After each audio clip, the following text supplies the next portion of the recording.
Good afternoon teachers and students. મારું નામ પથિક રિષા જયેશભાઈ છે. હું ધોરણ 4 માં અભ્યાસ કરું છું. હું ચંદ્રયાન છું. આપણો ભારત દેશ વિજ્ઞાન અને ટેકનોલોજીના ક્ષેત્રે ખૂબ આગળ વધી રહ્યો છે.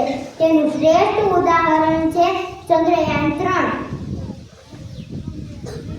આજે વિજ્ઞાનના ક્ષેત્રે અમેરિકા અને રશિયા જેવા શક્તિશાળી દેશોને ભારત દેશ પડકારવા સમક્ષ બની ગયો છે.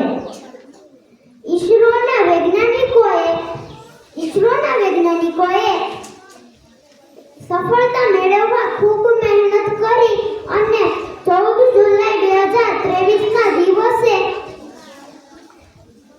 આંધ્રપ્રદેશમાં શ્રી હરિકોટામાંથી ચંદ્રયાન 3 લોન્ચ કરવામાં આવ્યું. તેમાં એક લેન્ડર અને એક રોવર પણ હતા. 23 ઓગસ્ટ